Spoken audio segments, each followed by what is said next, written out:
Okay, real quick, touch up on the trauma part. Where do you recommend, or what helped you to take care of that trauma that you identified and you recognized? Did you speak directly to like your mother? Or did you speak to somebody else that gave you like some type of direction to take that step?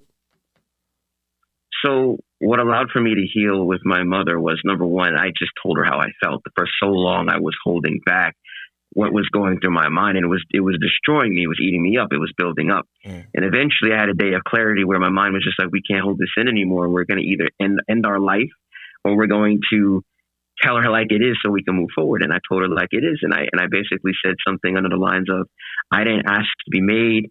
I need your support. I need your assistance. I'm trying to become something. You're either going to help me or you're not. I need to know now. And it was from there that once I set that standard of, I'm tired of feeling like I'm disrespected, respect was born out of that, because for so long there was this division. But once I specified what I was actually needing, it brought clarity. I didn't talk into any specific person. I eventually moved out. And I spent a lot of time working on myself, a lot of alone time, going to the gym, asking myself, where would we want to live? Where do we want to travel? Just putting goals out there. And goals are a great way for you to kind of over time just focus on something else. And from you focusing on that goal and trying to get there, you'll eventually become a better person. And you will eventually have to heal in order to reach that goal. Because in order to evolve, I definitely believe when you become this wealthy person of knowledge or this wealthy person of money or what have you, there has to be some kind of evolution in your spirit and your mindset. Very well said. On top of that, like speaking and reaching out with other people, can you describe to the men how important networking with intention is for a man? Well, I think in general, a man should move with intention no matter what it is, whether it be going to the gym, waking up, going outside, like a purpose, spending money. Yeah. You need to have that purpose or intent. For example, I was talking to a girl on Bumble, right? And this girl was like, hey man, how's it going? I was like, what's up? I told her straight up, I'm looking for a relationship. I'm looking for some kind of long-term something. Is this something that you can do? And she was like, honestly, I do want that, but I also want to focus on my career. I don't think I'm going to have time. Immediately, I removed her and I moved on, right? Because I'm moving with intent. Now, if I didn't know what my intent was, if I didn't know what my goal was, which was a long-term relationship, I would have kept talking to that girl. I would have wasted time with that girl. I would have been kept flirting and, hey, how's your day going and all that other shit. I would have been wasting my time. But because I'm moving with intent, I can clearly get rid of the obstacles in my way and solely focus on what I want. It saves time, which again is your greatest resource. It may make you come off as like cold, but we don't give a fuck because again, the goal is the goal. Okay. How should they take steps to be like networking? Where could they go look for to broaden their like opportunities? I would say. So, I mean, it would depend on what kind of growth they're looking for. Like, are you trying to work on your career? If you're, let's say, a doctor and you're trying to elevate in your field, you're obviously going to have to look at, seminars, universities, teaching hospitals, talking to other attendings, other doctors, see what they've done. Okay. And really just buckle down in that field or niche. You know what I'm saying? Are you trying to become a better mother or a better father? Okay, well, you're going to have to go towards where do all the fathers go? Or what's a place that mothers went to that really afterwards made them better and you see a change in them? You know what I'm saying? You got to go to where you want to grow. A lot of people make the mistake of, well, I want to do this, but you got a whole nother goal inside you. And now you just wasted like a couple of years moving to this state, working in a job you don't want to be in, when you should have been networking specifically in your field. Maybe your field wasn't making a lot of money at the start. And so money became the main focus and took you away from your overall view of where you wanted to be and what you wanted to look like. Now you're kind of suffering for that. So again, networking is important because again, you got to move with intent. That's one. Number two, go where you want to go. And number three, expect there to be hardship in the beginning.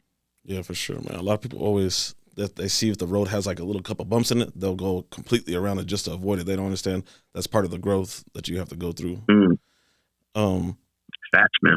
can you share real quick people who are, I know people always, I mean, for sure they see you, man, you dropping content like every few hours or stuff like that, man. They're wondering, you probably thinking that you're just like constantly doing this all the time and you don't have like an actual like clock in job. Like I obviously for myself, like I actually, yeah, like I'm an entrepreneur myself, like, and this is what I find time for off on the side, as much as content they see me dropping also too, like this is done on the side. Like, can you share real quick for people who are obviously have like the 9 to 5, but being a content creator or creating content is a passion of theirs, like how can they do it like BSG and like be consistent and just like get it done? So, I mean, like, I'm not going to lie, this is a labor of love. I do this every single day and I don't get paid for it really. I do it because this is what I've been doing this for years. I've been uploading every single day since 2020. Every single day on every single platform. YouTube very recently, every single day. My thing is this: you always have time, right? You always have time. If you're on break at work and you're watching a show, that's time. If you're at work and you're just sitting there and there's nothing to do, that's time. If you need to go to the bathroom real quick and you're sitting there and you're reading a text, that's time. True. I capitalize on every little bit of time I've got. I work 12-hour shifts in a medical facility. I see. Okay? 3 days a week. Sometimes I'm doing overtime, but I still have time to upload every single day because I have a schedule of when I make videos, when it's time for me to edit. I have a prerequisite. I have to upload. This is my rule for myself. I have to upload 2 videos a day, period. 2 videos in the morning. Like no matter what. Period. As soon as I wake up, I could be tired as a fuck. I got to make 2 videos. Okay. As soon as I wake up, I got to make sure I have at least 5 videos up before 12 o'clock. Oh, damn. When it hits 3, I need to have at least 2 videos out. When it hits 6, I need to have some kind of picture, some kind of reference, some kind of quote. Okay. When it hits 10, I'm editing again. When it hits 12, I'm uploading 2 more before I go to bed. Damn. And that's my schedule. Yeah. And I'm consistent like that because we all have to understand we're in competition with one another. Yeah, for sure. Right? As fun as this is and as cool as this is, we are all in competition with one another.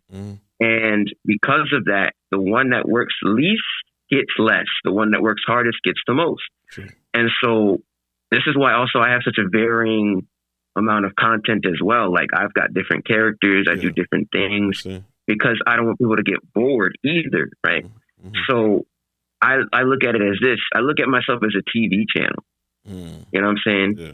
And when I look at myself as a TV channel, it's like, yo, okay, TV channel's got like what? Cooking. You've got cartoons. You've got news. You've got you doing outdoor shit. You've got interviews.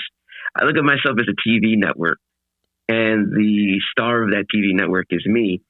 And the topic is overall helping men. Yeah. And there are multiple ways we can do that. How can we get women to understand our message? Shit like that. That's always prevailing in my mind. How can I better convey this message in a way that's unique to me? You know, and so that's basically what I've always go back to inside of my head and allows for me to consistently push forward. Okay. Real quick, man, if you could just share with them